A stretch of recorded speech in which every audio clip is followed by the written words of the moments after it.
Welcome to another episode of the B.S.P.C. We're going to start off with some Reddit Am I the Asshole again, like we did last time. To begin with, Yes, sir. I got a couple stories. The first one by Twinjit. Am I the asshole for taking my girlfriend's dad to court? This person made a whole account for the first time because their friend said this would make a good story here. I, 19 male, have been dating my girlfriend, 18 female, for about a year. A couple of weeks ago, I got pulled over while driving home from her place. In just my luck, the officer who pulled me over was her dad. Although very awkward, he kept it purely professional, said I was speeding, gave me a ticket. If I was speeding, this would have been perfectly fine, but the problem is, I wasn't. I have a dash cam that logs GPS and speed data, and I checked it as soon as I got home. It clearly shows I was going under the speed limit the entire time. I told my girlfriend I'm planning to fight the ticket in court. She's really upset and says it's going to cause a lot of tension with her family. She thinks I should just pay the fine and move on, even if I wasn't speeding. From my point of view, this isn't about her dad personally. It's purely about not wanting any marks against my license. She feels that by taking it to court, I'm basically accusing her dad of either lying or making a serious mistake, and that could put him in a really difficult position professionally and personally. She's worried this is going to cause a rift not just between me and her dad, but possibly between her dad and her as well for being associated with me. I get where she's coming from,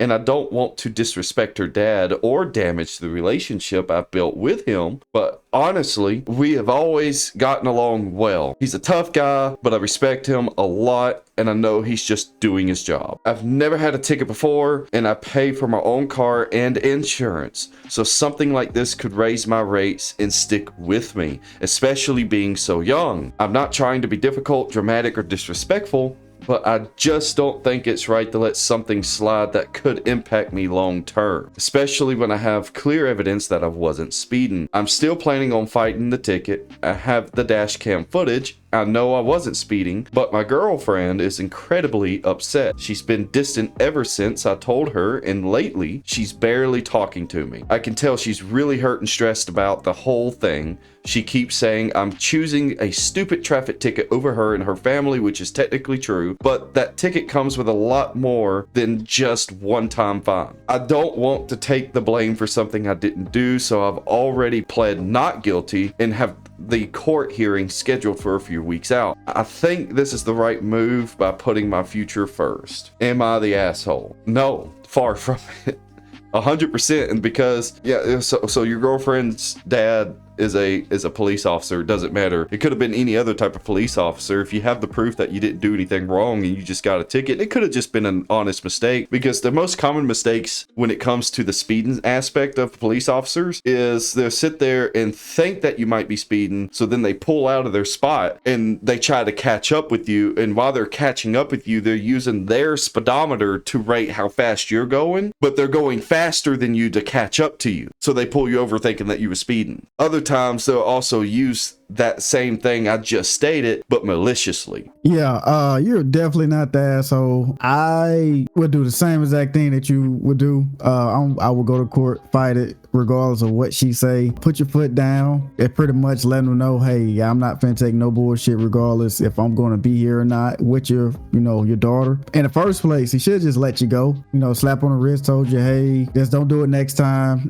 All this could have just been, avoided, but you definitely is not in the wrong. The dad is definitely in the wrong. If you know that you didn't, do anything wrong, you didn't speed, take her to court, call it a day. And if she don't want to, associate herself with you, fuck it. She never cared about you in the first place. Yeah. So yeah, because it's ridiculous to be getting upset about over. It's just a speeding ticket. If it's an honest mistake, the father ain't going to get in a whole lot of trouble for it. That's the whole point of the court process. That's the whole point. If you feel like the cop did, he's not even saying the cop did anything wrong. Her daddy didn't do anything wrong. Okay, it's just a misuse of a ticket. That's all it is. Exactly. And it can be proven wrong.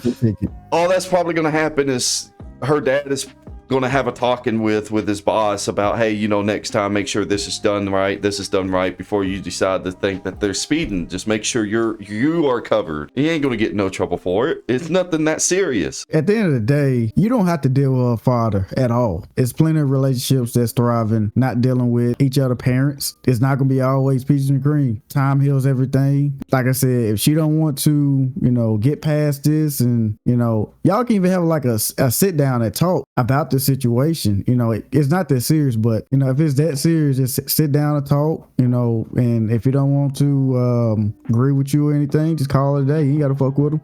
No, she's blowing it up out of proportion. She's the asshole in the story, not him. Yeah, she's the asshole. She's making you choose. And according to, you know, to OP here, he has respect for her dad. So it's kind of hard for me to believe that as well, because I'm sure other people will sit there and hear this story where maybe her dad has something out for him, but he didn't say anything, and that could indicate that in the story. He says he respects her dad, so it's just I see it as a simple mistake, and she's blowing it out of proportion. Yeah, and it seems like that y'all are very cool already, you know, and y'all got respect for each other. So I don't think, if you do go to court, I don't think it will be an issue between you and him. I think she's just blowing out of proportion and is just scared and just overthinking it. Like I said, if y'all sit down and talk, y'all both grown men, call it a day, you know. And if there's an issue, just leave it alone. Don't talk to him. Come around, you know, say hey, bye. That's it. And if she don't want to deal with you no more, call it a day too with her. Yeah. I mean, have you ever gotten a ticket before? Yeah. Yeah. So, and the younger you are, the bigger impact that ticket has on you.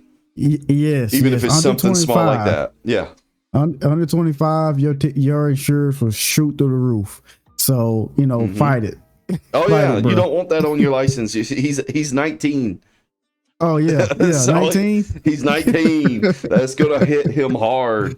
It's so small. Bro. The ticket is so small. But insurance wise, it's going to hit him hard, and he's paying for his own insurance. Oh yeah. The insurance already probably like $400, $500 already. Just because of his age. Just because of his age. Gonna go up probably extra $50 to $100 next time around. So. Yeah, so I've had it happen to me, and I was under my parents. I'm still under my parents' insurance just because of how cheap it is. $45 a month. That's all I got to pay. Yeah, I wish mine was $45. Well, I also buy fix 'em upper cars too. I don't buy nothing new. So that's that is true. That's all I got is the bare minimum. That's it. Hey, I got to the point A to point B.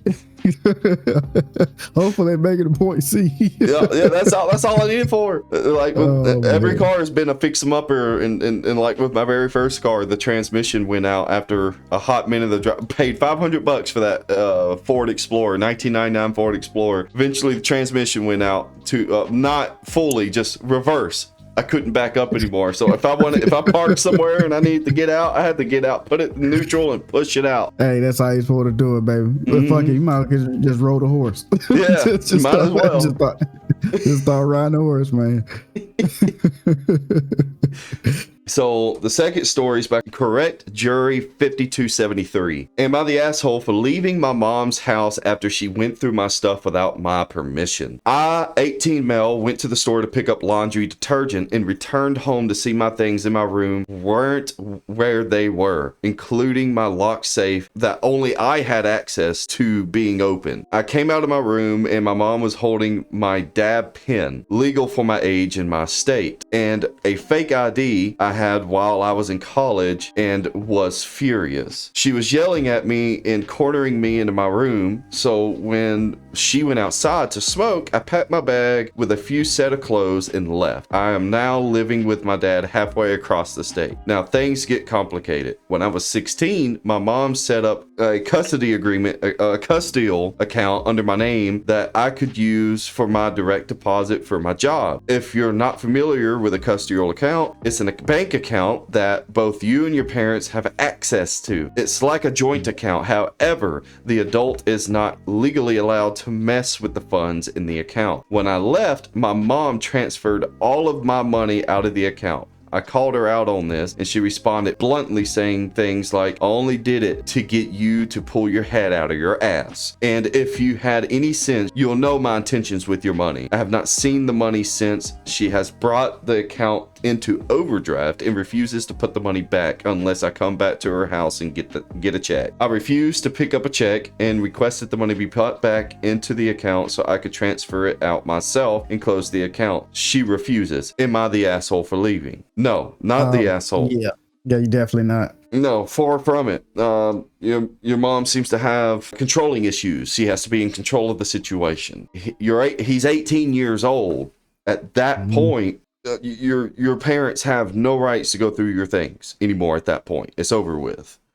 Yeah, it's over with. It's over with. Yeah, you're living under their roof, but your bedroom under their roof at that point, because you're living there as an adult now, that room, that's your shit. Your parents can't legally go through your shit anymore. That's off limits. So, he did the right thing to leave. Now, the money thing, I'm not too familiar with the account thing or whatever. I'm not entirely sure how that works or what the legal thing is around that. If I was him, I would do more research into that and see what I could legally do about the situation. And if there's nothing you can do, just cut your losses. Yep, cut your losses, man. I think just one thing I would have done different. You're not the asshole, but you should have sat down and talked to her before you just left the house without just saying anything.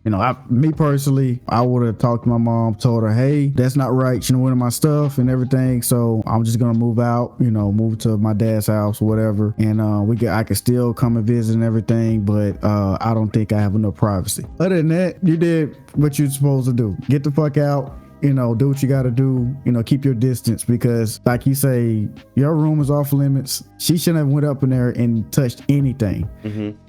And with the money situation, that's just crazy, for her to take your money out. Just keep it like that. It seems like using it as a weapon. Yeah, using it as a weapon. I would stay far away from it. I would just leave it alone. Let her keep the money. If she want the money, let her keep it. She probably already used it. She's just using you to come back. But you probably paying some of the damn bills. That's probably why she got the money, because she needed the money for the bills. Mm-hmm. So yeah, I would have just leave her alone. Come visit sometimes where everything dial down. But other than that, it seemed like your mom is just a little bit too much. He says he's 18, but he had a fake ID while he was in college. So he must have not been in college for even a year or something. Yeah. I don't know what's going on there. The math don't math on that really. They probably dropped out the first semester. Most likely. That's what it sounds like. Probably. I mean, shouldn't be doing the dab pen, honestly. Shouldn't have the fake ID. That's illegal. But other than that, at the end of the day, regardless, she shouldn't have been going through your things. It would be one thing if she just happened to see it out in the open, but the fact that she went through your thing, especially through that locked safe, apparently she managed to open up that locked safe. That's what I'm speculating through this anyway. Yeah, she seemed like she was trying to find some stuff, probably like some money or something. Like I don't know, you probably need to check into like if she's doing some drugs, man. Like shit, you never know. I think it's more of I think it's just more of a power move, controlling, honestly, because it's a parent with their kid. Just, some parents just want to have 100% control over the situation. That's how my wife's mom was. And my mom wasn't like that, but my mom has a problem. Like whenever I was living at my parents' house, my mom had a problem with if I was gone and my room was empty, she would go in it and look through it and look at stuff. My mom never did that. Yeah, my mom did that. And the thing is, she would rarely bring up anything. Like if she found something she didn't like or something like that, she would rarely bring up anything. But I could tell that she went in my room all the time because I would go in there and things are misplaced. Things are not where they're supposed to be set it. And then eventually I started like putting a piece of paper, folded it and put it at the top of the door on the inside of the room. So, I mean, once the door shut, that paper ain't going to move. And I'll come home, the paper's on the ground. And I know for a fact my mom went in my room and she did that all the time. But she wasn't a controlling person. But this sounds like a power move type of thing for me personally, just to control the situation. Now, I mean, the yelling and everything that she did towards her son shouldn't have happened. Now, as a parent, I would be concerned about a fake ID and a dab pen and all that. Like, let's talk about it. But yeah, there's a time and place for one. There's a way you go about it for two, and there's a way you find it for three. You don't just go be digging through their stuff. Yeah. Yeah, I say, we both adults. If you really want your money back, sit down, talk with her, see if she gonna give you money back. Let her know what's going on with the fake ID and the dab pen. Try to meet in the middle, because at the end of the day, still your mom. You know, you still gotta love her. You know, do what you gotta do to make it right, but don't give in like she's trying to control you or something. But you know, come to a common ground, just see what y'all can do, because y'all blood, man. Yeah, they're blood, but in that statement, you know, blood is thicker than water stuff. With my upbringing, and I'm sure you can relate to it too, from the things I know. It's like, no, your relationship and what you build with other people are more meaningful than the blood. Yeah. So. I mean, to a certain aspect, it sometimes it be like that. Yeah, you only got one mama, one daddy, and then when it comes to siblings, you only got one of them. Long run, they deserve a little bit extra than the relationships you form with other people because of the blood, but you can only go so far with it. If nothing gets fixed, you just have to cut that cord. It's harder to cut that cord than it is with a friendship, but you can't sit there and roll that out as an option. That is true. Like I say, you gotta have that conversation though, because it is always, like I say, it's two sides of the story. You know, from what we read right now, you know, 16 with a fake ID and with a dab pen, like that's kind of crazy. So it seemed like that, you know, you're a little out there. So your mama know what's going on. You know, you probably one of the greatest kid in the world. Your mama probably one of the greatest mama in the world. So like I said, meet in the middle. Try to talk it out. But if you can't talk it out, like Matt say, you know, just cut the cord. Just cut the cord. She probably trying to look out for you, but control you at the same time. But you gotta express that. You just can't run from it. No, you just can't get up and pack your bags and just get the fuck on. That's what it starts at. It starts. You have your own voice, and if you never had your own voice, that's the reason why she's trying to control you. Yep, because he's 18, so he's an adult now. But at the end of the day, even though he's 18, she's still the parent. He needs to talk to her and express his feelings, but she needs to listen and do a better job. Like acknowledge how she could have went about it and try to fix it, because it's up to her if that relationship stays. Whether he comes back, rekindle that relationship, or cut it off entirely. That's the last thing I want with my son. It's the parent's responsibility to keep that relationship good, not the other way around. Yep, pretty much. Alrighty, we on to the next section. This is something that I want to bring in. You know, it's a little bit of Bible stuff. It's up to y'all to interpret what y'all want to interpret. It's something that I think what it's saying. I want Matt to elaborate on this and try to pick my brain and pick his own brain and see like what is God saying and what do he think about what's going on. I have this theory or this interpretation where when God say, I'm just gonna read the scripture. It say, and God said, let there be a firmament in the midst of the waters, and let it divide the waters from the waters. And God made the firmament and divided the waters which were under the firmament from the waters which were above the firmament. And it was so. And God called the firmament heaven, and the evening and the morning were the second day. So my interpretation of what he's saying, I had this crazy theory. I don't think, like last episode, I don't think that we went to space. I really don't. I personally believe that when God said he divided the waters from below and above, pretty much, I think that space is the ocean and ocean is the space. You can look it up on TikTok, YouTube, whatever, Google. It has spaceships going up into the sky and exploding. And when it explodes, it looks like splashes of water, right? Also, supposedly when you go to space, you have a crack inside of your, spaceship or something, it implodes, right? When you go too deep in the water, you have a crack either in, your submarine or just in general. If you go too deep, it implodes. Certain parts of space that we just can't get to, and certain parts of the water we can't get to. And I truly believe that you can't go past the firmament. We haven't been out of space. We haven't even discovered even half the ocean. What do you think about that, Matt? I mean, it could be interpreted in many different ways. Now, I mean, there's also plenty of video footage and, eyewitnesses have seen rocket launches throughout multiple decades that were completely successful. Not only that, I mean, you could sit there and get a telescope, look at certain things, like look at the moon. You could see certain things on there, like actual flag posts if you have a really powerful telescope to see. And then there's also the satellites that, like, I remember, I think it was like 2016 or 2017, and I was talking to one of my buddies, and it was a big thing about a satellite going above our region of the country. That it rarely ever happens, but it was low enough to where you could see it. And I went out there with my cheap ass telescope that I had at the time, and I saw that satellite just fine. I mean, it was kind of hard to see because I had a shitty telescope, but I could see it during that time. When it comes to space and all that, and space itself could just be that divide, because with all the stars and the planets and everything that you see up there, God only speaks about, you know, us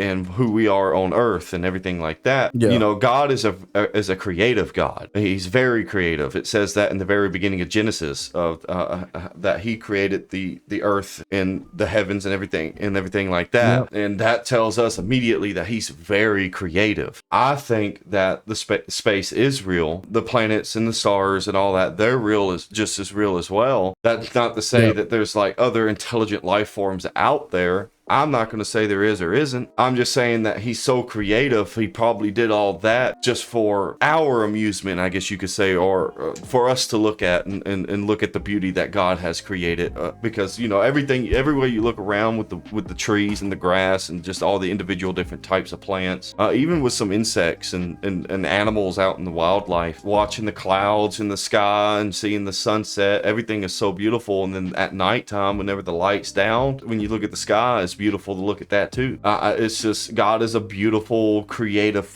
person, or just being in general. I don't think it's like the ocean in any way. I think it's actually there, but more on the creative side of just something else that's beautiful that he made for us to look at. Yeah, I do think space is real. And I do think the planets are real. I just don't think we've been there. I haven't seen any images where people was looking through a telescope and there was an actual flag on the moon. I haven't seen it personally. My thing is, we're trying to go back to the moon, and every time we try to go back, we never make it. Why is that? Well, there's also a lot of information we don't know either. You know how secretive all the governments like to be about all different types of things. I don't know.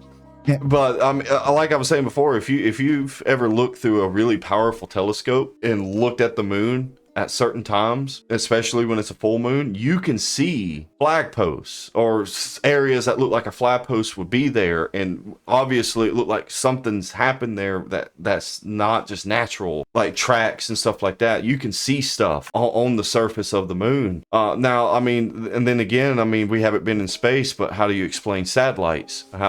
How do you explain GPS, satellite internet, and all this and that? Now, I'm not saying that's just us not going into space, but there's stuff up there that helps information get across the world instantaneously, and you can't do that through normal power lines, Ethernet lines, and stuff like that. Yeah, my thing is, also, I do believe we have satellites, you know, because obviously we need that. I don't think they're directly out of space. I think they're barely like outer space. I think they're right between what is called the ozone layer and, you know, officially outer space. I believe that's where it's between. I think that's the farthest we can go. Also, what you think about, I heard a lot of things about every time the rockets crash or whatever and the pieces, you know, fall down, they end up in a Bermuda Triangle. That's a theory I've been hearing, a conspiracy theory. Yeah, I've heard some of that too, but that not every crash has even come close to the Bermuda Triangle. Some crashes happen like within 50 miles of the launch. So it just really depends. Yeah, there's been really shitty launches, and people have been killed over it and all that. But there, like I said before, I mean, there's plenty of footage and eyewitnesses to attest to successful launches. So there's a good mixture of both. When it comes to space itself, I still think we're very underprepared to even try, like full course, go through it. Now, the moon, you know, I still don't know. I mean, like I said, powerful telescope, you can look at it, you can see stuff on there that looks like people have been there. Like things that look like a flag post and other things like that. But I will never truly know at all, because we're just individuals, and that's our world government's doing whatever they want to do. Space itself, I know what you mean by the firmament now after speaking about it. I guess the best way that I can wrap my head around it's like a barrier type of situation. Exactly. It's a barrier, man. It's a barrier. It's that you can't go past that barrier, man. Because they say we went to the moon back away 1960 something for the first time. What it was? 1969, July 20th. Yeah, 1969, we went to the moon. I truly believe we did not go to the dead. I don't think that man went to the moon. No, the Americans didn't. That was a whole. I believe in the we were in the space wars during the Cold War with Russia, and that damn rocket was made out of tinfoil, man. It was just it was just a power move type of situation. Yeah, it really was. And like I say, like it just really hard for me to believe, especially after all this stuff came out with NASA, you know, with green screens and harnesses and their hair not floating a certain way. And I just truly believe we've never been. Like, I believe we've been right at the firmament and we can't get past it. And my other question is why we went from trying to discover like the ocean, like what is in the ocean, how deep can we go, like what creatures are we messing with? Why we went stop doing that, you know, putting money into that, to trying to put money into space and get out of space? Because I decided to just look it up, because according to Google, or at least the AI overview, it says humans have landed on the moon 6 times. So it say what year it say, Matt? 69, 2 times in 69, 2 times in 71, and 2 times in 72. And then I saw this Reddit thread here. It's like, how did NASA go to the moon 9 times? And now it's 9 times many decades ago. But now, and this is a 2-year-old post, but now in 2023, they have no idea how to safely go back up there again. And one said, I 100% believe that NASA knows how to get to the moon. It's that in 5 decades, the costs have risen and the budgets have shrunk. That could be one thing. Crazy. That's crazy. Yeah. Ain't no way the budget been shrunk. I truly, if you can put trillions of dollars into giving it away, you know, to other places overseas, and to putting it into the military that is truly not almost going into our troops, they very underpaid in my opinion. Where is all our money going? You know, money. Like it's not making sense to me. No, it's just there's a lot to look into, because it's a deep rabbit hole. Like, I'm looking at one, like the Curiosity rover, which I'm glad that got brought up, because Curiosity is the rover they sent to Mars, but you say it went to Nevada. But it went to it cost just that rover alone, just to develop the rover, was over $1 billion. Perseverance was over $2 billion. The SLS is at $27.5 billion adjusted for inflation. The shuttle program ended up costing over $200 billion, and the ISS cost NASA $4 billion per year on top of the initial costs. So I mean, space. This is for sure, and I'm sure you can understand this at least. It's more expensive to try to do space things than it is ocean things. That's what I'm saying. Like, they went from ocean things to space things. You know, they still trying to discover the stuff in the earth, but they not putting as much money they was putting up in it than they are in with going to space. And another thing is, like, what was the cost to get Katy Perry and them up to space? They probably put it why out we of wasting see. money on that? Like. Like you say, I think they do know how to get up there, but they just can't. They trying to figure out how to break through that barrier. I don't think they made it up there. I don't think they made it to the moon.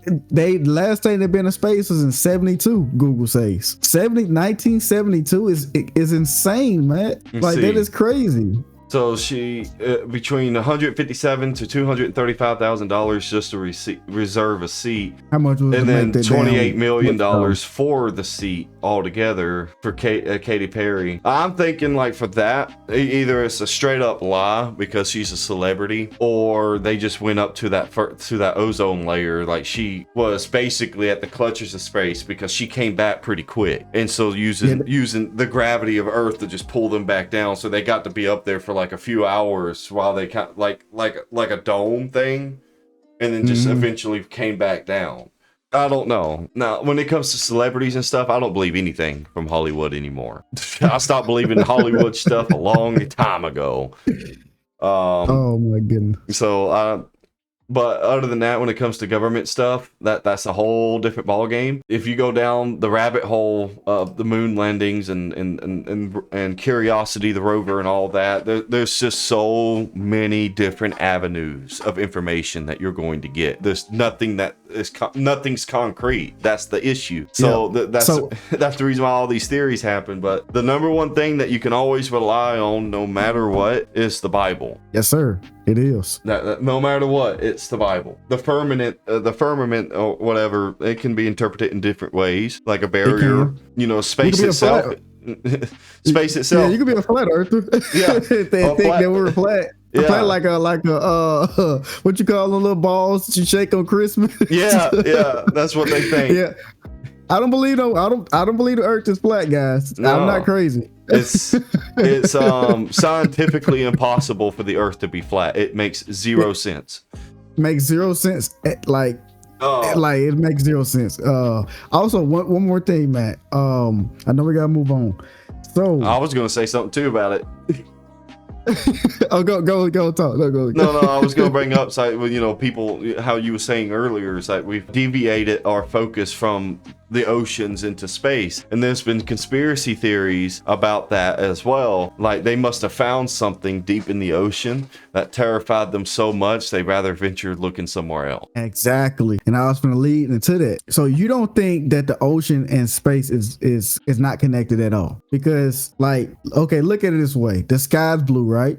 Mm-hmm. The ocean, when the sky's when the sun is out, the sky's blue. When the sun is out, the ocean is blue. When it's dark, the sky is black, right? Or whatever color it's dark. When the sun is not out, and the ocean is blue and black. When you go to space, supposedly you got to wear a helmet, you got to wear a suit, so you can breathe. When you go into water, you got to do the same thing. Yeah.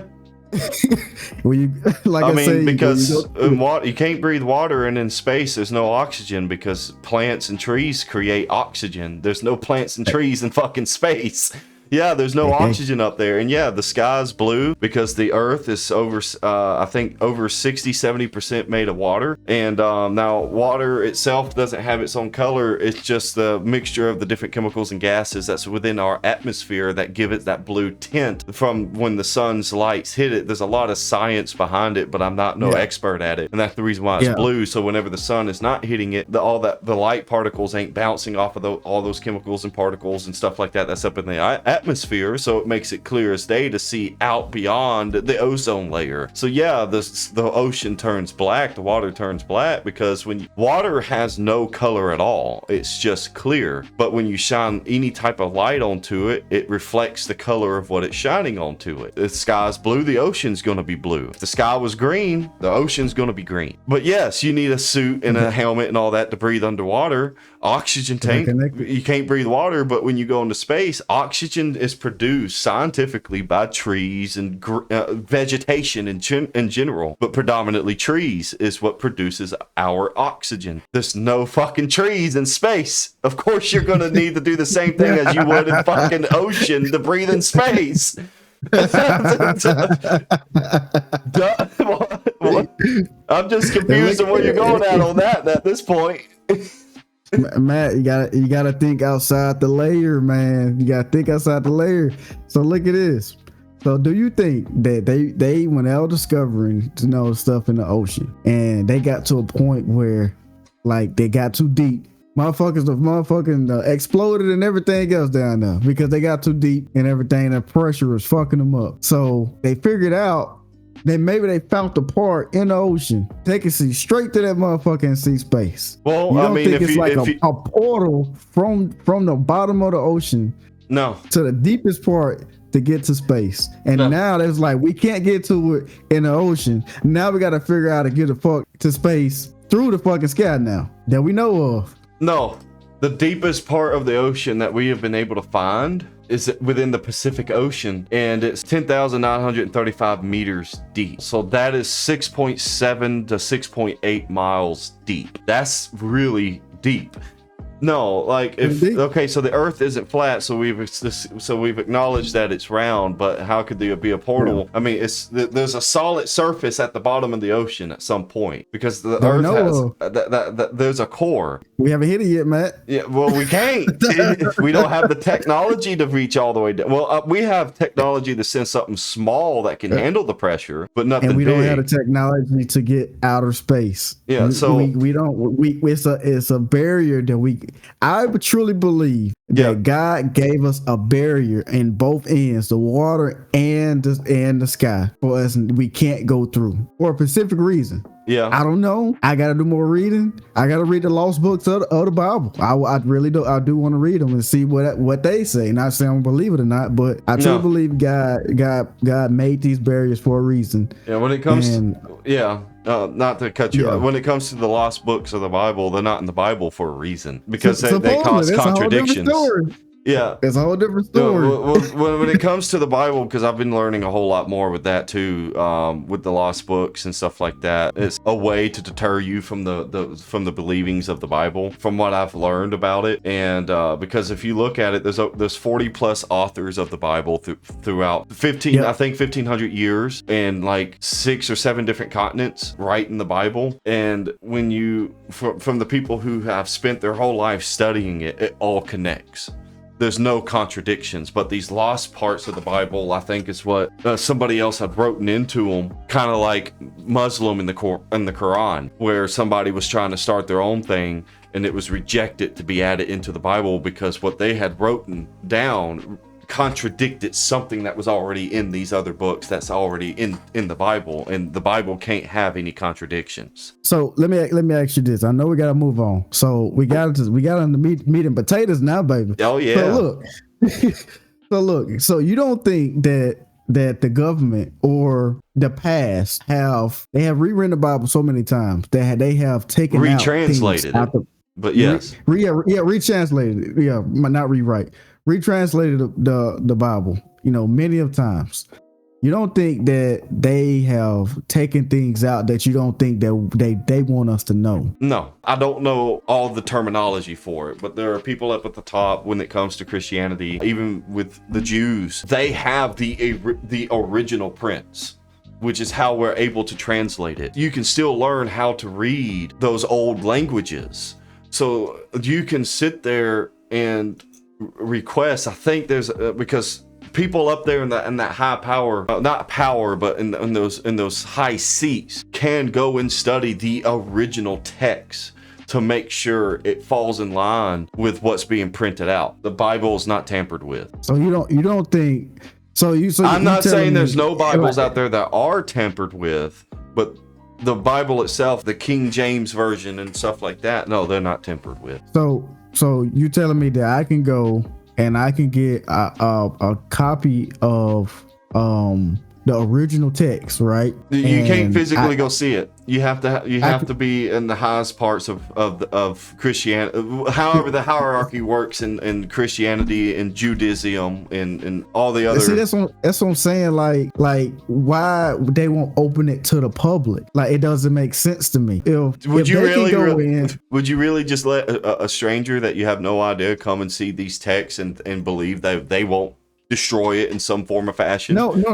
I'm not saying like, hey, here you go. I'm just saying like at least upload them online. We in a day age of internet. Put them on TV. Shit, put them on anything. Let us see what's been wrote. Don't go and it's kind of like when you go to church. Your pastor say you have to read it for yourself. Yeah. You can't just say take everything that I say and run with it. You have to read the text yourself and you have to learn it yourself as well. Yeah. So why we can't do that with the original text? Like why we can't do that? It don't make sense. It shouldn't be no hierarchy of I learned 30 years of Christianity and all this stuff, and I know this language, so I get to go and read the text and do this and put it out to the public. It don't make sense. Like I said, I mean, I don't completely understand it 100%. So don't take my word for it. All I know is that the original scriptures exist and we have them, which is how we have these translated versions. And from many different pastors I've seen, TikTok, Instagram, YouTube, even just TV back in the day, they have read many different variations of the Bible from King James, the English version, and other versions of it, and they all match each other, every single one of them. Now, I mean, there's been some that have been found to be corrupted and changed. That happens. It's a lot of them. But it's a lot. But for the main versions that everybody predominantly goes to, the main ones all connect to each other, even though they're translated a little bit differently depending on if you need help reading it or stuff like that. Like I have both the King James and the English version. I do too. Yeah, so I have them both, though I haven't personally really looked into my English version yet, but I've seen multiple pastors. Very different. Yeah, it's different, but it's the same. It's the same, but it's different. It's like it's easier to read. That's what it is. And it's just simple. They just make the more complicated words that are harder to understand into simpler terms. That's what it's meant for. So one more question before we go. Have you ever just was reading your Bible and everything, and you got to a point like, man, something is like missing, like I'm lost, or what's going on? You go back and you read again, and you read again. It's like something is missing. Something is like what has been between what they's talking about? Like, I can give you the answer to that. Yes, I felt that. That's because the answer you're looking for that feels like it's missing is in a different book. It's in the Bible, it's just a different book. Like Deuteronomy, that might not be the right one I'm thinking of. It's a letter that was written to a church, and it was this woman trying to preach. And a lot of people like to bring up these particular verses about women. It's like women cannot teach and women can't do this and that and blah blah blah. And those type of people would try to use that. See, like, if God is so loving, why would He say that about these women and all that? And it was like, well, you got to get into the context, and the context is not in that book. The context is in the books of Acts. I remember that. So then you have to go there. It's like, there's something missing here. So now I got to go to the book of Acts and read this to get the more context of what this is what this is and why it's being said the way it is. And the long answer just turned out it's like this woman was she had no education. She was trying to preach the word of God with absolutely no education, not knowing what she was talking about, and misleading people. And that letter was to tell this preacher, this man, it's like, hey, don't let her to be doing that. That's basically what it was. I mean, it's a lot deeper than that, but you learn that information from a different book, and that came from the book of Acts. So that's the answer to it. It's just the answer is there. If it seems like, oh, I'm missing something after reading these couple of verses from this book, why do I feel like something's missing? Well, if you keep going and you get into the other books, and if you pay really close attention, you reckon, oh wow, this book is talking about this particular spot from this other book that I was just reading and was confused about, and then now it's explaining it in further detail that I thought was missing. So I mean, it makes sense. I'm gonna finish reading my Bible. It's gonna take me a little minute. I'm gonna actually start in the New Testament pretty soon. I learned it's easier for people that's never read the Bible or have trouble trying to get into the Bible. Usually people like to just start with the book of Genesis. That's the wrong spot to start. Just start with the New Testament, start with the Gospels. I heard that you should start with the New Testament. I started with Genesis. I didn't have a problem with it. I did too. I actually enjoyed starting in Genesis, because I did it in order what it's supposed to be and everything. I didn't finish it just yet, but the Old Testament. The reason why they sit there and say to start with the New Testament, for the two reasons really, is because you get to immediately start with our Lord and Savior Jesus Christ and get to see His history, and then the second reason is because we live by the New Testament to this day. We no longer live by the Old Testament. So there, even preachers will tell you, like, look at the Old Testament as purely just a historical document. The whole Bible is nothing but a historical document to begin with, but the New Testament is what we live by now because of Jesus Christ, and the Old Testament is just a history lesson of how things used to be and how it got to that point. That's why they said to start with the New Testament first, and then if you want to know more, or if you're feeling lost about something, look into the Old Testament. It makes sense, man. Kids, read your Bible, stay with the Lord, baby. Don't give up, keep pushing, and if you have questions, just open your Bible and read it, man. It's all in there. Christ is king, man. Christ is king. Yes, sir. I wanted to talk about a little bit of GTA 6 because I brought this up to you earlier today about kids being in GTA 6.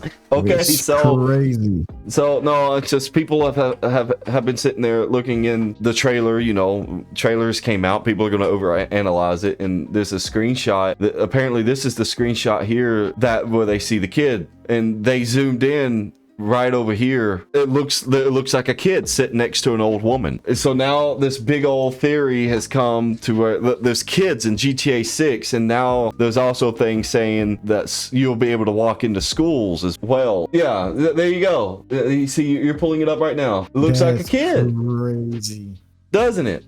So, and I'm gonna have that pulled up, you know, up here whenever I get this edited. I'm gonna have it pulled up so the viewers can see it. But yeah, it's wild. If this is true, including walking into schools, GTA has always been a parody of America anyway, with the most absurd bullshit. So they're either A, not going to care, and I see them going in that direction because they don't care. They're like the South Park of video games and just let players do what they want. Or kids are only gonna pop up in particular cutscenes. And the school is only going to be available for particular missions or cutscenes. But you're not. Other than that, you won't be able to have any interactions with kids because you know how wild people are going to be if they sit there and are able to have access to children in this game. That's crazy, man. I think they should not add kids in the game.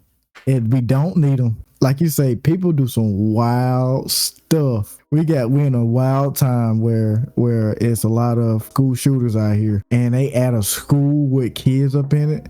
They're just adding fuel to the fire, man. Yeah, it's like you're gonna get banned like everywhere. Like we were talking about earlier, you're gonna get banned everywhere. Can't make like videos or stream stuff like that. Yeah, states are literally is going to ban GTA because of that. Yeah, I mean, you don't be stupid because to add something like that. Every GTA game has been in the political sphere about trying to get it banned or regulate it and stuff like that. Every GTA game. And this would do it, man. This would definitely be banned in Texas. Texas do a lot of school shootings in the past. It's been the past couple years. Yeah, it's a lot of shootings, period. Like, dude, this is crazy. Be playing that song too, if you know which one I'm talking about, with those edited videos and stuff. What song? What song? If they do add it, they gotta put it where they only be in one section, literally, and they gotta put a big ass dome around it and not let us shoot them or have guns around them. We can't even run them over. Like we try to run them over, it's a brick wall, like the stop signs in GTA 5. Pumped Up Kicks. Oh my goodness, Pumped Up Kicks. You remember that song? I remember. Yeah, so that song is used in all the school shooting memes. That's the song. I don't know if you've heard it or not. That is the song that's used in every school shooting meme on TikTok and all that. And just imagine if kids are in GTA 6, it's gonna run rampant, and that song will be the song that's used in the memes. I imagine that's the reason why GTA 6 is taking so long to be on PC after it get released. You better believe mods are gonna come out for it. Mods gonna come out, like, even if they block it out, like put a dome around a kid and we can't have guns around them. Man, if they're gonna break through that barrier and on PC and make something to a way we can take out these, people. Yeah. These little people. I don't want to say it, but man, it's Rockstar been not at that. They've been not at it. Leave it alone. I love GTA. I don't want to be banned in Louisiana. Well, Louisiana is stupid with stuff like this. Now, I mean, I don't mind kids being in the game, but not free roam type of stuff. No, just cutscenes or just they happen to pop up because of a mission for some reason, but they're not involved in any of the crazy stuff. It makes it feel a little bit more alive in a way for the cutscenes in the story. But other than that, no, like if you're just roaming the cities, you shouldn't be able to see a single kid walking on the sidewalk. You know how many lunatics we have in this world that play GTA? Plenty. Like they gonna see them kids walking on the side of the street, and they're gonna be extra points that day. It's talk about trying to get your points up. It's gonna go crazy, bro. We already talked about if you hit that person, that's 10 points, and in a wheelchair, that's 20. Oh, that's a kid. You win. Shit. That's 50 right there, bro.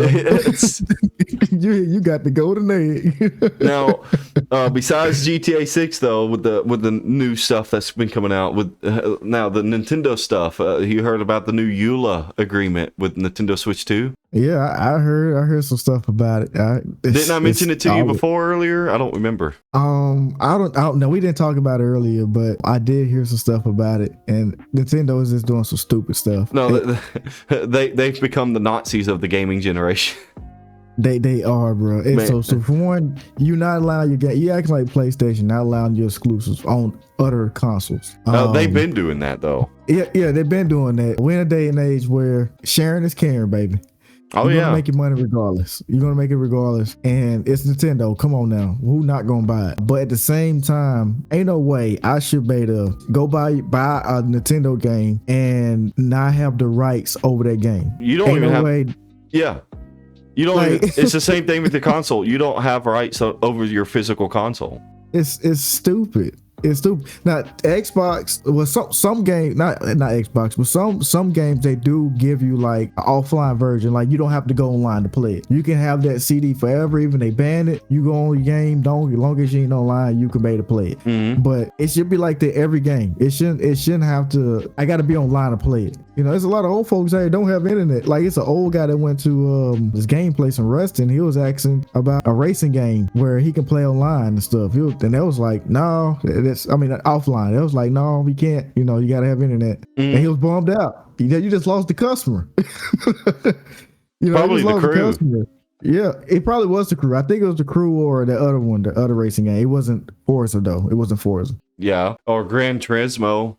But I don't Gran Turismo. No, with the new EULA agreement, what it is with the Nintendo Switch 2 is that you don't actually own the rights to that console in your physical hands. They have safety measures into the console itself that if you were to sit there and try to do any type of soft modding or anything like that, your console is immediately bricked. It's triggered to brick it and kill the console immediately. You no longer have it. Same thing with the games. Originally, it came out, you know, they already, in the beginning when they were talking about all this, with the game being $80 and all this and that, like the physical copies of games are $80, the digitals are $70, something like that. But the game cartridges, the physical games that you buy, some of them are just, it's just a key to download it online, while others, the game is actually on the cartridge. But now they've come out and said that actually every game is a key in the cartridge. There's no physical game in the game anymore. And their reasoning is so people can't pirate those games and take the information off of those cartridges and upload it online like with everything else. It's stupid, man. Like it's my console. It's mine. I bought that. How much they are? What, $400, $500? $500 now, basically, yeah. Like this crazy, man. Like that it's mine. If I want to mod it, let me mod it, man. The thing is, it doesn't matter how hard Nintendo tries to sit there and fight against that. There's people out there that are going to break it. There's people out there that's going to find loopholes. There's people out there that's going to be able to do it. And I'm going to be one of those people because I'm completely against Nintendo's policies on this. And you know, I'm not for pirating or anything like that. The only two times I'm for pirating is either A, it's an extremely old game, or B, it's a game that I wish I could rebuy and play on modern stuff, but I can't rebuy it because Nintendo's really bad about it. Like Luigi's Mansion, for example. That's one game I would like to just be able to like remaster it. Let me rebuy it. But no, so I pirate it. And again, pirating is illegal and stuff like that, but I don't really care. If they're not going to work with me, I'm not going to work with them. But for Nintendo Switch 2 stuff, the Citrus came out for the Nintendo Switch, which is the emulator for it, and people were able to download Nintendo Switch games onto their PC and play them just fine. But I never did that, not a single time, because I have a Switch and I was okay with it. But with the Switch 2, nah, I don't agree with anything that Nintendo's doing whatsoever. If I want to play a game that seems very interesting that comes out, I'm gonna find another means of doing it. I'm not paying a penny for it. The thing about it, they talking about banning your whole system. Yeah, if you even try to do it, it's crazy. And yeah, like they're gonna break it, like, but people are gonna find ways around it. It's just crazy, man. Ain't no way, dog. Yeah, like, I'm not buying a Switch 2. I'm not even touching Nintendo. I barely want to buy any games on my regular Switch because the games never on sale. No, the Nintendo never lowers the price for their games. Never. Like, damn, man, you fucking worse than damn Activision, dog. Well, like, The gaming crash is here. The crash of the AAA industry and the gaming industry as a whole is here. It's gonna happen because not only Nintendo's like the forefront of that charge, PlayStation and Xbox are following right behind it, because with Xbox as well, Xbox has upped the prices of their games now. So now they're $80, $90 a game. And I'm totally fine with that. Like, Xbox have sales all the time. And I feel like Xbox is going in a great direction. I feel like personally they're veering off from, even if they charging $80, we still got Game Pass. A lot of these games are getting put on Game Pass day one, and they're putting their exclusive on PlayStation now. Yeah. And I feel like they're going in the right direction, in the console fanboys are so upset about it because, I was an Xbox fanboy back when I was a kid and teenager, and that's all I ever played on. But it's not about that at all. Like, it's not. The exclusivity should be gone. I don't believe in exclusivity anymore. However, I do understand this. Like, you're trying to push your console like PlayStation, Xbox, Nintendo. Okay, it can be exclusive for a year or two. But after that year or two, the game has gotten kind of old at that point. It's not as relevant as it used to be. Go on ahead and release it on PC and for everybody else so they can enjoy it. When a PlayStation game comes out, a PC player or an Xbox player or a Nintendo player is not going to go out of their way to buy a PlayStation console to play that game. They just rather not play it at all then if they can't get access to it. That's how I was. Spider-Man. Yeah, like Spider-Man or God of War. Like, I wait.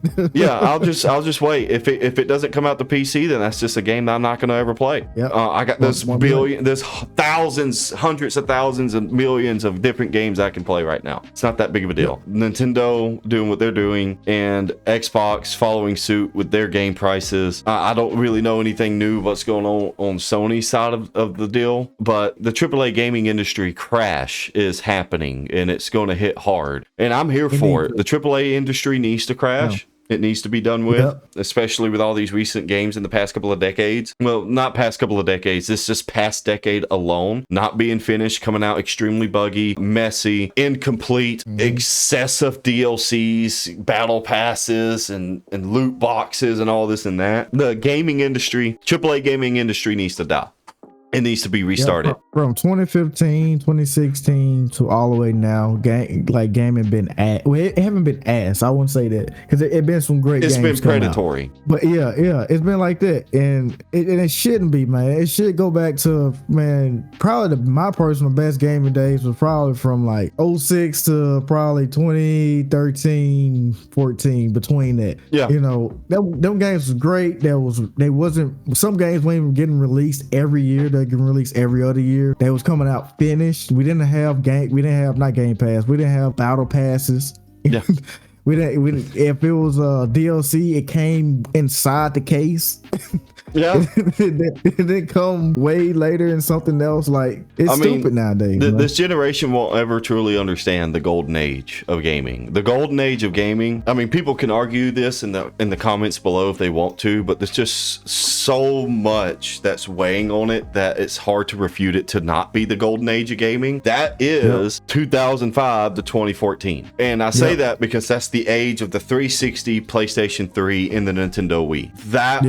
That was the golden age of gaming, not just with how awesome the games were. There was a bunch of different type of games. That's when online was really awesome back then, because the Xbox, PlayStation 2, and GameCube era of 2001 to 2005, that was the pioneer of what started it all. Yeah, because you have the 90s and the 80s as well, but that was just starting off. And then if you wanted the most different games ever, then the Xbox, PlayStation 2, GameCube, they were the most creative back then with those consoles. And then with the 360, PlayStation 3, and the Nintendo Wii, the start, like 05 to about 08, it still had that creative push. And then 09 to 2014, it started slowing down creatively. And then it started molding into what we have now. 2005 to 2014 was the golden age of video games in the AAA industry as a whole. And this generation will never have that experience. Nope, they won't. They'll keep... And like you said, if it crashes, thank God. But they're gonna keep getting unfinished games. They're gonna keep getting battle passes. They're gonna keep getting DLCs that's $60 to $100. That's pretty much It's not even a DLC. They just add like Call of Duty like a few guns. And the indie developers and the AA developers, they're booming right now. Man, they booming, bro. They booming because bro. And people have, especially with this generation as well, with the kids that grew up with these amazing graphics and stuff, and then people even in our generation, they have lost sight of what gaming was supposed to be, because now all it's about is the graphics, and it's gotta look like the most beautiful thing that you've ever seen. It's not about the gameplay anymore, it's about the graphics, and that's not what gaming was. The gaming was always foremost supposed to be about the gameplay and entertainment, not about the graphics, not about this hardcore story. Now, I love stories and I love the graphics, but when I play games, the gameplay and the entertainment that I get from that gameplay is what I'm looking for, more so than anything else. I don't need no massive open world battle passes or this huge ass progressive system and all this other stuff. I don't need live service games. Just give me a game. Like back then, if I bought a game, put it in my console, it was good. It was good. Pretty much. And it's not like that no more. Yeah, it's not. Also, like I say, we have some really great games this past decade, and even now as they coming out. Gaming ain't dead. If you say gaming dead, it's crazy. AAA gaming is dying, but gaming itself isn't. Gaming is dying. Gaming itself isn't. And for those people that only play 3 games: Madden, Call of Duty, and 2K. Yeah. You gotta spread your wings out, man. You gotta get to other games, dog. Like you're gonna hate gaming every day. You're gonna hate getting on your console and raging. You're gonna hate it. You're gonna think gaming is dead, and it's not. You just gotta go out, venture out on some games. Get a PC, a low cost PC or something, and just look at thousands of these games, these indie games that we have on here. You can still enjoy gaming. You just gotta broaden your category. You gotta get out there, man. I play all different types of genres all the time. You can't just play 3 games and say gaming is dead, bro. It ain't especially when those games are also copy and paste every year. It's copy and paste, bro. We gotta stick together, bro. They need one Madden game, one 2K game. They just need one, instead of releasing a brand new Madden because all it is the same game with an updated roster. Just update the game that already exists with the new roster. Keep the original rosters and just add in the new roster and keep it fresh and updated. That's all they gotta do. That's what I did for a long time. I had Madden 13 for like 5 or 6 years before I bought another Madden. I mean, there are people out there I've seen on YouTube that sit there and be playing like an old Madden game, and what they do, because they acknowledge that the new Madden games, every game is just a roster update. So they stick with the best Madden game out of the whole series, and all they do, because they have the create a team feature, they just update the rosters themselves. I've seen it on you. They spend hours updating the rosters themselves. Yeah, that was me at one point. Yeah, so, I wouldn't buy another game. No, they just did it themselves. So, but I guess to end this, I'm gonna bring up, if there was one game and you could only pick one that you wish that could get a remaster or just be fully remade, what would you pick so that you could buy it today? Ooh, it definitely that I just love to death. I can always go back and play it. Definitely will be Dragon Ball Budokai Tenkaichi 3. Copy and paste. I know Sparking Zero came out. I know it came out and it's similar, but it's not what that game was when it came out, bro. I feel that. You could put hours up in it, and the mechanics was ahead of its time. The story was great, how they did it, fantastic. They just needed to tweak the tournaments and everything. But in that, I would rather get a remaster of that, update the roster and update the tournaments and everything, and make it online. I would rather have that than Sparking Zero. Yeah. Sparking Zero still was good when it first released, but it's just not. It wasn't hitting the same. It wasn't. It's predominantly the updates that they keep doing to it. They're trying to make it more balanced when Budokai Tenkaichi wasn't supposed to be a balanced game. Sparking is not supposed to be a balanced fighting game. Like, if I'm playing Yamcha against fucking Broly, my ass should get devastated. Yeah, you should. Ain't no way Yamcha should be whooping his ass just based off just regular keyboard. The only way Yamcha should win in that fight is if it's an extremely skilled player. Yeah, because there is a high learning curve. Sparking Zero, the Sparking games in general, because Budokai Tenkaichi they're all sparking in Japan. The sparking games in general, they're the fighting games that you can pick up a controller and have a blast with it and not have to really learn much. It's not like Mortal Kombat or Street Fighter. You can pick up, play, and have a blast. Like Super Smash Brothers is like that. But they also have an extremely high learning curve too, where you can learn the deep sides of the mechanics and the combos and just be fucking devastating to anybody you play against. Yeah. For real. Like I was raging out at you. Yajirobe. Yeah, sensu beam, man. But also too, I know we gotta go. I know you gotta put yours in. 007 Nightfire. That's I would love a remaster of that. I would love it. Nightfire is great. Nightfire is great. Imagine those crispy graphics with just hours of fun, just either playing against each other or just the story in general. It just was great. All around great game. Yeah. Now, for me, you already know what I'm gonna say. You already know. That would be Chaos Theory. Yeah, Chaos Theory. Splinter Cell Chaos Theory. So, and you know this well, but for everybody else, it's like Splinter Cell is my favorite series ever. Like, I know there's Metal Gear Solid and all that as well, and I like Metal Gear Solid, but Splinter Cell is down to earth realistic when it comes to that stuff. If you've ever played all the Splinter Cells, I know you haven't.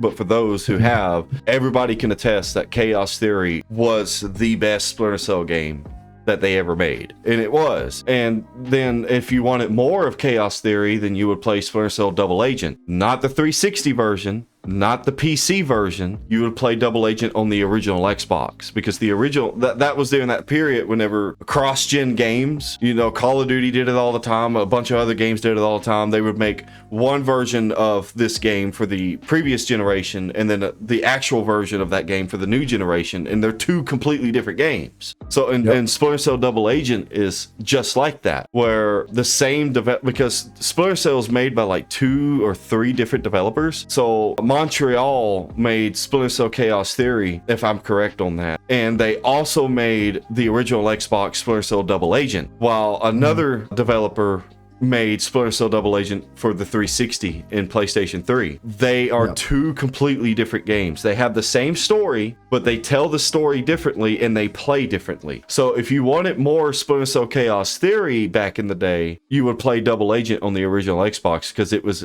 pretty much exactly the same as Chaos Theory. It wasn't as great as Chaos Theory, but it was close. Now, its multiplayer was different. Double Agent's multiplayer was garbage. But I would want Chaos Theory to come back. It's my #1 favorite game of all time. I would want a remaster. I would want a remake, but keep the game mechanics the same. And especially for versus mode, because versus mode in Chaos Theory is also my favorite. Now, the versus mode is just a copy and paste of the second Splinter Cell. So if you were to play Splinter Cell Pandora tomorrow, which is the second one, and Chaos Theory, which is the third one, and play their multiplayers, they're 100% identical. The only difference is in Chaos Theory, they just added more maps and more gadgets. That was pretty much it. Other than that, it's the exact same versus mode. And they tried to do Spies versus Mercs with the last Splinter Cell game called Splinter Cell Blacklist. And I liked it, but I didn't like it at the same time. And it was because of the spies movements. We've played Chaos Theory together before. You know how difficult it is for a spy to murder a merc. Yeah, it's not easy to kill a mercenary as a spy. It is not easy, bro. No. I haven't played it. But in Blacklist, it's easy. Because not only do the spies have guns now, so they can shoot at the mercenaries, but the movement mechanics in Blacklist are insane for the spies. All they gotta do, you can literally sprint towards a mercenary in Blacklist and just push a button, he'll pull out a knife and slit his throat and just keep running. Yeah, you can't do that in Chaos Theory. And so I couldn't get into Blacklist Spies versus Mercs because it wasn't challenging in that sense. Because in Chaos Theory, when you're the spy, you really got to think methodically about what you're going to do. I want that. If they would just remaster it or remake it from modern hardware, I would be all over it like bread and butter. And you know they're not going to remaster, bro. They probably just going to make a whole new one, man. No. And they're going to ruin it. They're going to...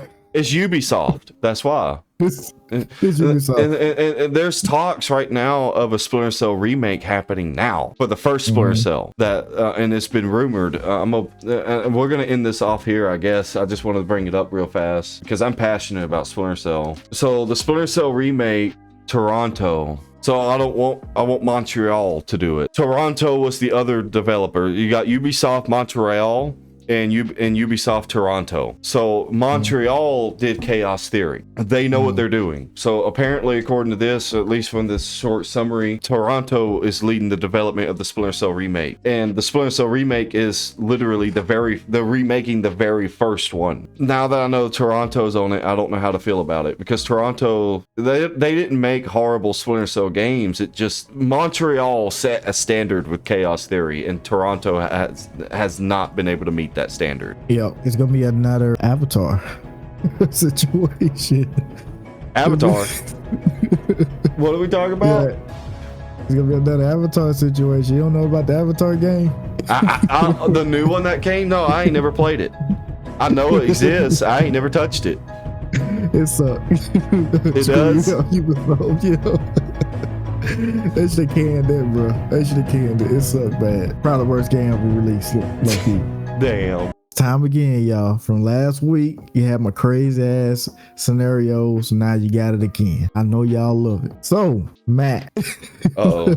This is a question for you. All right. So, Okay. You are peacefully making a sandwich at 2:37 a.m. when you hear a tiny knock on your toaster. You look over and out crawls a fully uniformed medieval knight standing only 6 inches tall. He looks up at you, raises his sword, and demands you help him defeat the great microwave dragon before sunrise, or reality itself will collapse into infinite static. Would you help him or toast him? That sounds like a regular show episode. You know what I'm talking about? Every episode of regular show, like the fever dreams, you couldn't explain none of that to anybody and they'll look at you crazy if they've never seen it before. That sounds like a regular show episode. Like Mordecai's up in there fucking in the middle of the night trying to make him a sandwich and then some fucking medieval uniformed knight comes out of his toaster. It's just like the episode with the I'm gonna answer it. It's just like the episode with this unicorn came out of space and told him, hey, I gotta pass this exam, and if I don't, the universe is going to implode. Yes, I remember that episode. So they helped the unicorn pass this exam. We gotta go, Mordecai. We gotta help him. Yeah, it's crazy.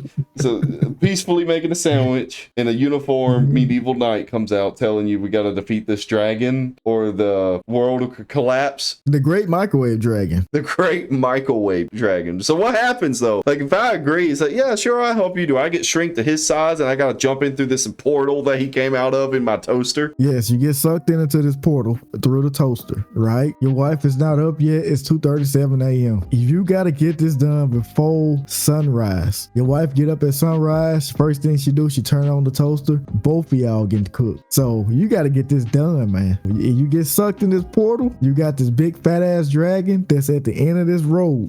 You gotta get there. He got minions and everything. Many dragons where to get your ass. These dragons look like butter toast, right? And they got fire coming out their ass, ready for you, right? I'm a toaster. So it's up to you. It's up to you. You don't have no weapon, man. By the way, you don't have no weapon. Then what's the point? I'm gonna toast his ass. If I go in there and that knight's in there, I'm gonna sit there and let him just charge that. I'm here to help you. I'm here to help you. Okay, we'll go charge at the same time. All right, just say it when you're ready. We'll charge together. He's like, charge, and I'm yelling too, and I take a few steps forward to make him see me in the corner of his eye that I'm running with him. I'm gonna stop, and I'm gonna slowly quiet my voice, going charge, and then I'm gonna just see him go into battle. When he gets his ass rocked, I'm taking a shit and leaving. I ain't dealing with that. Some mystical toaster dragon and his fucking minions shooting fire out their assholes. Look, Matt, you're gonna destroy the earth. You're gonna destroy the world. It literally said, or reality itself will collapse into an infinite static. So that means we're gonna be like a TV. You know when it goes like the black and white and it's just static, man. That's how we gonna be. And that's how regular show ended. And all Pops did was put the tape back in and restarted it. Let's just start from the beginning. No, Be on a forever loop. That means that you gotta meet your wife. You gotta rehab your kid. You gotta redo all this, and you know what's gonna happen. Even better. Oh man. And so look, if I keep my memory and it resets like that, then I'm gonna do that. I'm gonna do that a couple times. Talk about infinite wisdom. Then I'm gonna go in there with my infinite power of wisdom and gain the power of telepathy. Pick up that dragon's ass and slam him in the. Oh my goodness, bro! You is no good at all, bro. I am not calling you to save the earth. Just know that. No, it'll be fine. Nobody would know. You wouldn't know. It's my toaster at 2:57 in the fucking morning in my house. How the hell are you gonna know I'm here to save the earth? You're gonna die not knowing who, why, where. So you can never blame it on me. Goodness. Oh my goodness, man! So you telling me you ain't gonna save this man? You can go inside his word and get like armor and shit. It But just you takes said no time. weapon. Yeah, you start off with no weapon. It's like a video game. You start off with no weapon. If I can grind, you can grind, but you gotta grind and shit before sunrise. If I can grind, now your time is slower in the toaster than in real life. Okay. So I'm gonna get my stuff. I'm gonna go fight that toaster dragon and I'm gonna donkey its ass, if you know what I'm talking about. You got 2 days in the toaster. That's it. 2 days in this toaster. And after that 2 days, you still ain't killed the dragon, then the earth is done. No, that's fine. You heard my conclusion to it though, right? I'm gonna donkey its ass, if you know what I mean. You fucking nasty, bro. And then when it feels comfortable and safe around me, that's when I strike. Like the gorilla, right? You gonna stroke the gorilla, put it to sleep and stroke it again just in case. Double tap that bitch. Double tap it. Two in the chest, one in the head. Oh man! So also, I heard you was talking about telepathy. That's what you said, or something like that. I think telepathy was the wrong word, and I'm gonna get made fun of for that. But yeah, did you say telepathy? Telekinesis is what I meant to say. Telekinesis, yeah. Telekinesis. So you said something similar to telekinesis. Yeah, my infinite wisdom. If the universe resets, but I keep all my knowledge, that's infinite wisdom I can grow. I'll let it reset a handful of times. Live my life differently. See different results. Oh my goodness! So I got another question. So what if, right, the world Invincible? You know the TV show? Oh yeah, it's real. Everybody dead. Lord, let me finish. Everybody's dead. Let me finish. When Conquest fucking dragging Invincible through that beach and with air pressure alone caused everybody to implode. I'd rather be in Dragon Ball. You're fucking crazy. You gotta let me finish. Okay, I'm gonna let you finish. Okay, the word Invincible is real, right? Mm-hmm. You have all this crazy shit happening like the show. Conquest shows up. Instead of trying to come and get Mark, he said he want to come get Matt. Only superpower that you have is shooting out rockets out your ass, right? Very specific. You have no super strength. You have no super speed. You can shoot rockets out your ass. Conquest say, hey, I'm feeling lonely. And he say, man, fuck Mark. I want Matt. Where is Matt? What you doing in this situation? You literally just said that rockets come shooting out of my ass. There is no penetration. His dick is going to be gone. For one, Mr. Lonely. And two, shooting rockets out my ass. I heard what Mark's daddy said, Nolan, about the military that we have on Earth. It's like, look at what they need to mimic our powers. Yeah, they're faster than jets, man. All right, so I'm shooting rockets out my ass. He's dodging them like he's got ultra instinct. All right, no man. Look, the benefit I have is there's millions of Matts on this planet. He wants me specifically. He can't sense ki. He can't sense power level. There ain't no spiritual pressure. He's just their direct shot. He's gonna have to try hard as hell to find my ass. He ain't just gonna be able to find me. Man, he can't even look at white pages. He's destroying city after city after city. You gotta sacrifice yourself, man. You gotta. Good thing I don't live in the city. I live in bumfuck Egypt. Man, you gotta save the world. No, save the world. The world ain't gonna be saved. Conquest is there for one reason.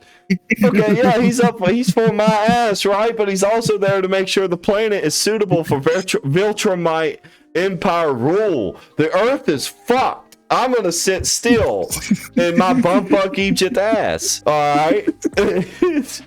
Everybody else is screwed. He's gonna go to all these big ass cities thinking, okay, this is where everybody lives. He's got to be in this one. He's gonna blow this up. It's gonna be like Cell in his second form, blowing up islands, so looking for Android 18. He ain't gonna find me because I'm in bumfuck fucking Egypt up here where I live. Matt, he needs you, bro. He's gonna find you eventually. Somebody gonna say, I know Matt. I know the guy that shoots rockets out his ass. No, okay, but it's a good thing I don't. It's a good thing I'm an introvert. I don't go out and talk to people. Not many people know who I am and where I come from. Just for that shit, I'm letting them know what the fuck you are. He never gonna come to Moro and destroy my fucking house. I'm leading him to. I'm driving him to you. And you gonna fight him. You gonna save this earth, man. You ain't got no choice. Yeah, save this earth with rockets coming out of my ass, where Viltrumites can already fly 10 times faster than a human-made jet. Yeah. I'm fighting fucking Ultra Instinct Goku at that fucking point. I have no super strength, speed, or nothing. Just rockets coming out of my ass, and I'm supposed to save the world? Yes. After he's done with me, he's coming for you.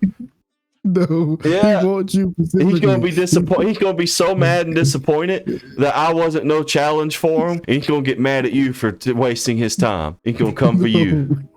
That's what he asked for. To think about it, he wants you. If he gets you, he's leaving. He's leaving, and he's letting the next Viltrumite to come to the earth. He just want that. He want that mad ass, right? So you got to give it up, okay? No, I ain't got to do nothing. I won't be alive. Oh my goodness. All right, now I got another question to end it off, right?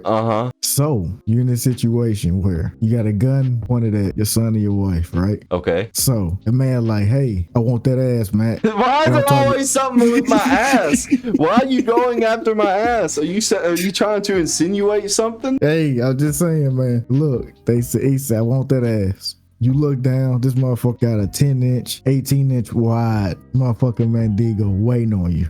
He said, hey, if you don't give me that ass, it's gonna be you, your son, and your wife gone. And you gonna keep you alive just in case. He got a gun. You ain't going. He got a gun. He's ready. He's lock and load. He got a shotgun. Both arms ready. Both arms ready. Here's the thing though, I can sit there and simply agree to it. He's gonna have to put them guns down to sit there and get in position, get ready. All right, that's when I make my move and yell at him, you know, that's my purse, I don't know you, and pull one of them maneuvers. He's 7'8". He's 7'8". He's 7'8". He's tall, he's big, and he's black and bald, and he's ready to mingle. He's ready to mingle. And that's why I'm gonna pull a Bobby. I'm gonna let him think he's gonna get his way. He's gonna get in position. I'm gonna play along. I'm gonna be the gayest motherfucker to ever exist. And then but right before it starts getting down and dirty, I'm gonna pull a Bobby move and hit him as hard as I fucking can, right into his nuts to send it right up to his fucking mouth. Grab the guns that he sat down and blow him to bits. Matt, you ain't gonna be able to touch his nuts. His dick too long, Matt. No, 18 inches wide. You know how long that is, Matt? That's long, but it's just meat. It ain't no bone. It don't matter. I can kick through that thing of meat. That meat's gonna hurt his nuts. Matt, he's 7'8". And that means I'm perfect height. Matt, you 6'7", 6'8". Come on now. On a good day, you probably 6'5". On a good day, yeah, my height just changes on a daily basis. Yes, it does. Bro, you ain't taking that man on. I didn't say anything. I'm playing street rules. Like I said, I'm gonna agree. I'm gonna play along, and then when he gets all ready and he's starting to get comfortable about trying to do all that stuff, I'm playing street rules. I'm going straight for his nuts. So what if he fuck around? Like, oh, you trying to play, and he's finna get ready to really take you out, man. You gonna let him take you out? Like he got you like this. He's big. You compared to him, you little. He got you. This is you. He got you arm to arm like this. Just because you didn't give it up. Now he got you. Now you about to give it up. On top of you about to lose your son and your wife, man. No, like I said in the beginning, I was agreeing to it. Doesn't mean I'm gonna let it happen. I was agreeing to it. I was playing along. Yeah, he figured out that you ain't playing alone no more. You try to hit him in the nuts, and now he got you, man. No. It doesn't matter how big and tough and bad you are. That's irrelevant. Ain't nobody's human mind fast enough to calculate what's about to go on. I can sit there and play a straight face hardcore if I need to, make it seem believable. All he gotta do is let his guard down for just a moment. That's the only moment I need. I move faster than the mind can think. A lot of people can. All right, especially when they're not mentally prepared for it. So he's not mentally prepared for me to resist. Is he just going to pull an anime move and just immediately block my leg or knee or hand or whatever? Because as soon as I get a hold of his nuts, I ain't letting go. He can beat my ass all he wants. I'm going to be yanking till they tear. Man, so you really going to risk your son and your wife's life, man. You going to give it up? Hey, well, at least we'll be meeting Jesus together.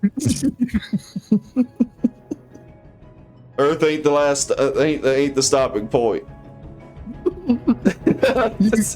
You gonna be meeting Jesus with a wide hole, man. Nah. My corpse might have it afterward, but if all else fails, we're all dying that day. Oh my goodness, man. I think that's all I got for you, bro. Oh if my. it was Elijah, I'm asking Elijah the same question tomorrow. If it was him, he definitely gonna take it for sure. Oh yeah. He taking all 18, bro. Oh yeah.